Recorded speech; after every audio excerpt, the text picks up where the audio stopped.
What are some things that you don't like about the way that I drive? You're always crossing the white line over here on this side. Allegedly. What else? Drive too slow. Okay, I am going a little slow right now. Recently, I took a Jeep Grand Cherokee home to test drive it with my wife. And I asked her what questions she had about the technology that it's equipped with. Here's how that went. Why don't we just jump right in? Anybody got any questions? This has adaptive cruise control and lane departure warning. What are the green and yellow light? Well, now they're white. Those are the lines that are indicating for the active lane management system. When it's white, it means that it's not detecting any lines. That tells you that the active lane management system is not working at that point in time.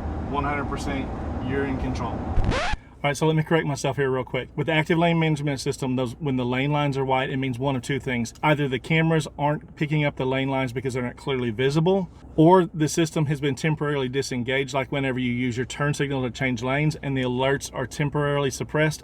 So why is it turning yellow?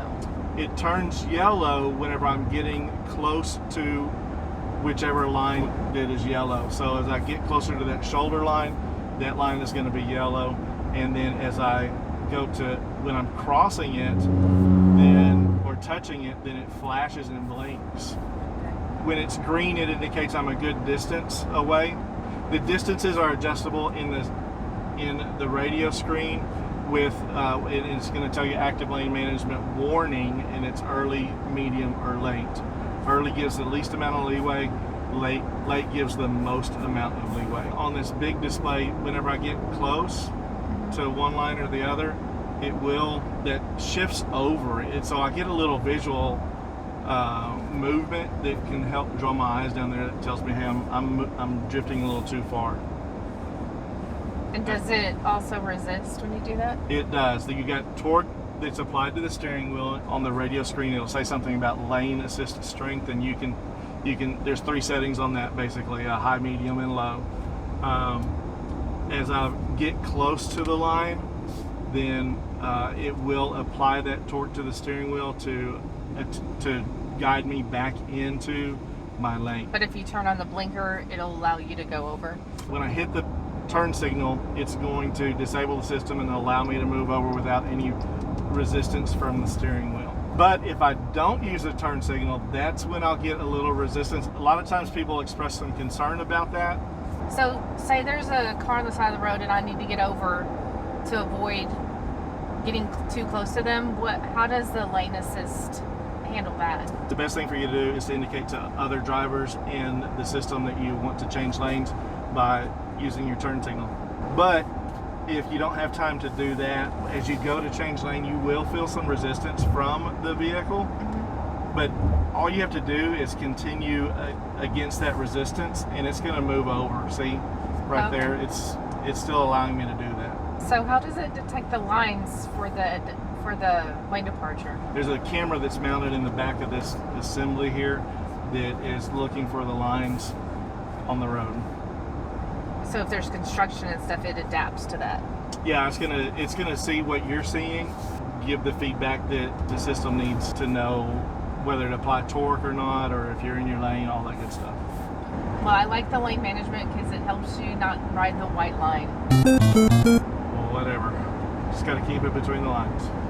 Yeah, you're not always that great at it. How did you turn on the lane departure thing? So active lane management is turned on by default. You can turn it off. There's a button up here at the top that turns the system off entirely. So it's showing a yellow and green and then 3, what's the 3 lines? This is the driver assist screen. The bars in the middle are indicating how many links ahead of me I'm allowing for with the adaptive cruise control. Is it car links? It's basically like car links, yes. The more bars that are on there, the more links I'm giving the vehicle in front of me. If we were in traffic, that's going to be where people can get in. If I were in a situation where I was driving in the city, dang it, you were right there. If we were in a situation where I was driving in the city, then I would probably shorten that distance down to keep those rude city drivers from being able to cut me off as much. Okay. So as you're driving, you can adjust that? Yes. So how do you set the adaptive cruise control? Adaptive cruise control is set using the buttons here on the right front side of the steering wheel. Traditional cruise control buttons are here, and then the adaptive cruise control, there's 3 that are right here. And you turn it on by pressing the button in the middle there that looks like your regular cruise control button, but it has a vehicle on it as well. And then I would set the speed. So like right now, this guy is going 37. If I turn the adaptive cruise on, I'm going to set it here. Now let's go 65. But since he's in front of me, it's matching the speed. The system's indicating up here the distance that I have. I'm going to adjust it there, give him more distance. And you could feel the brake come on, and you saw that it gave more. And then if I shorten it up, it's sped up, and right now we're up to 53, and then it's just matching his speed. I like that because then I don't have to hit my brakes and turn off the cruise control. Right. The only thing that you have to do on this, on the vehicles that are equipped properly, is whenever you come to a full stop, then you do have to hit the resume button in order to keep going. All I've got to worry about is keeping it between the lines. And since he's moving over, I would resume my speed, but I'm gonna go ahead and keep following him over. So you haven't hit the brakes or anything? No, this is all the vehicle.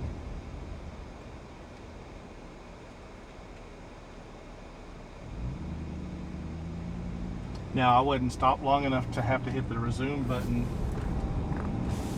That's nice. So this is showing what's behind us? Yep, it's a digital rearview mirror. Shows what's going on behind us. It's turned on right now. Turned it off by pushing it back, like on the mirrors that we grew up driving, where it was in kind of your regular daytime. And then whenever somebody was behind you with their bright at night, then you flip it up, and that would turn on this digital rearview mirror. Okay. When you go to park it, does it show there and here? Yes.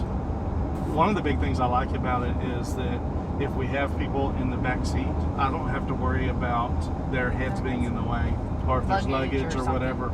I've got a clear view of what's going on behind me, and you can adjust it up and down, and you can adjust the brightness of the display. I like that it's nice and wide. It's not narrow, so it'll detect, like if you're in traffic, it'll detect more lanes. So it has the adaptive on the right hand side and the infrared in the middle. Yes, the adaptive's still on the right hand side here. That's my driver assist symbol, so I can have it in the big part in the middle, and it's always there in the corner whenever I've got it on. So now when we pull up to the house, oh, you look, Toby and the dogs are over there. This is what we see looking out, and then that's the infrared display there, and you can see you got Toby and his nefarious gang of barkers that are over there, but it's not throwing that yellow box around Because they're not big enough. because they're not big enough. All right, let me clarify a couple items here. The size of Toby and his barking buddies wasn't the only issue that kept the night vision from putting the boxes around them. There was one definite issue and another probable issue going on.